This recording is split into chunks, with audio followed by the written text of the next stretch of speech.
ಪ್ರತಿಯೊಂದು ಇಲಾಖೆಯಿಂದ ನೇಮಕಾತಿ ಯಾವಾಗ ಆಗುತ್ತೆ ಅಂತೇಳಿ ಒಂದು ಕ್ಲಾರಿಫಿಕೇಶನ್ಸ್ ಕೊಡ್ತೀನಿ. ನಿನ್ನೆ ನಾನು chief secretary Shalini Rajneesh madam ಹತ್ರ ಹೋಗಿ ಭೇಟಿ ಮಾಡಿದ್ವಿ. ಒಂದು 400 ರೋಸ್ಟರ್ ಬಿಂದುದು ಮತ್ತು DPR ಸೆಕ್ರೆಟರಿ ಜಗದೀಶ್ ಸರ್ ಅವ್ರಿಗೂ ಭೇಟಿ ಮಾಡಿ ಈ ಒಂದು 400 ರೋಸ್ಟರ್ ಬಿಂದು ಏನಿದೆ ರಿಸರ್ವೇಷನ್ದು ಅಷ್ಟೂ ರೆಡಿಯಾಗಿ ಅಂದರೆ ಸಮಾಜ ಕಲ್ಯಾಣ ಇಲಾಖೆ ಕಳಿಸಿ ಮತ್ತೆ ಅವ್ರು ರೆಕ್ಟಿಫೈ ಮಾಡಿ ವಾಪಸ್ ನಿನ್ನೆ DPR ಸೆಕ್ರೆಟರಿ ಅವ್ರಿಗೆ ಕಳಿಸ್ಕೊಡ್ತಾರೆ. ಇವತ್ತು ರೆಡಿ ಮಾಡಿಕೊಂಡು ಎಲ್ಲ ಡಿಪಾರ್ಟ್ಮೆಂಟಿಗೆ ಕಳಿಸ್ಕೊಡ್ತೀನಿ ಅಂತ ಹೇಳಿದ್ದಾರೆ. ಬಟ್ ಇವತ್ತಿಂದ ಡಿಪಾರ್ಟ್ಮೆಂಟ್ ಅವರು ಅಂದರೆ ಎಲ್ಲ ಡಿಪಾರ್ಟ್ಮೆಂಟಿಂದ ನೋಟಿಫಿಕೇಶನ್ಸ್ ಮಾಡ್ಬೋದು ಆ ರೀತಿ ಇದು ಮಾಡೋಕ್ಕೆ.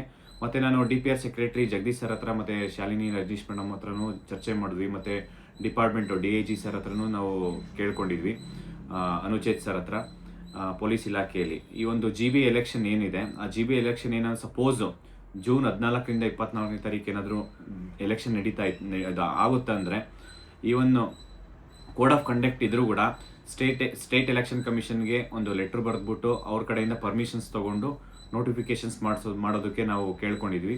ಅವರು ಕೂಡ 100% ಯಾವುದೇ ರೀತಿ ಇದಕ್ಕೆ ಅಂದರೆ ಬರೀ ಬೆಂಗಳೂರಲ್ಲಿ ಎಲೆಕ್ಷನ್ ಆಗ್ತಾ ಇರೋದ್ರಿಂದ ಇದ್ರದ್ದು ಸ್ಟೇಟ್ ಎಲೆಕ್ಷನ್ ಕಮಿಷನ್ ಅವ್ರ ಹತ್ರ ಪರ್ಮಿಷನ್ಸ್ ತೊಗೊಂಡು ಎಲ್ಲ ನೋಟಿಫಿಕೇಶನ್ಸ್ ಮಾಡ್ತೀನಿ ಅಂತಲೇ ಭರವಸೆ ಕೊಟ್ಟಿದ್ದಾರೆ.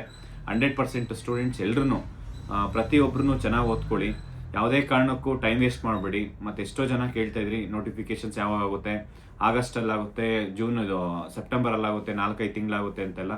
ಆ ರೀತಿ ಯಾವುದೇ ಕಾರಣಕ್ಕೂ ಆಗೋದಕ್ಕೆ ನಾವು ಬಿಡಲ್ಲ. ಇನ್ಕ್ಲೂಡಿಂಗ್ ಸ್ಟೂಡೆಂಟ್ಸ್ ಕೆಲವೊಬ್ಬರು ಸುಮ್ಮನೆ ಇದ್ದರೂ ಕೂಡ ನಾನಂತೂ ಯಾವುದೇ ಕಾರಣಕ್ಕೂ ನೋಟಿಫಿಕೇಶನ್ಸು ಇದೇ ವಾರದಲ್ಲಿ ಅಂದರೆ ಕಂಟಿನ್ಯೂಸ್ ಆಗಿ ನೋಟಿಫಿಕೇಶನ್ಸ್ ಆಗಬೇಕು. ಇವತ್ತು ರೋಸ್ಟರ್ ಬಿಂದು ಹೋಗಿದ ತಕ್ಷಣ ಡಿಪಾರ್ಟ್ಮೆಂಟ್ಗೆ ಪ್ರತಿಯೊಂದು ಇಲಾಖೆಯಿಂದನೂ ಫಾಲೋಅಪ್ ಮಾಡ್ತಾ ಇದ್ದೀವಿ. ಶಿಕ್ಷಣ ಇಲಾಖೆ ಇರ್ಬೋದು, ಪೊಲೀಸ್ ಇಲಾಖೆ ಇರ್ಬೋದು, ಆರೋಗ್ಯ ಇಲಾಖೆ ಇರ್ಬೋದು, ಪ್ರತಿಯೊಂದು ಇಲಾಖೆಯಲ್ಲೂ ಫಾಲೋಅಪ್ ಮಾಡಿ ಯಾವುದೇ ಒಂದು ನೋಟಿಫಿಕೇಶನ್ಸ್ ಆಗಬೇಕು ದಯವಿಟ್ಟು ತಿಳಿಸಿ. ಯಾವುದೇ ಕಾರಣಕ್ಕೂ ನೋಟಿಫಿಕೇಶನ್ಸ್ ಆಗಲಿಲ್ಲ ಅಂತಂದರೆ ಬೇರೆ ಬೇರೆ ಹಂತದಲ್ಲಿ ನಾವು ಹೋರಾಟ ಪ್ಲ್ಯಾನ್ ಮಾಡ್ಕೊಂಡಿದ್ವಿ.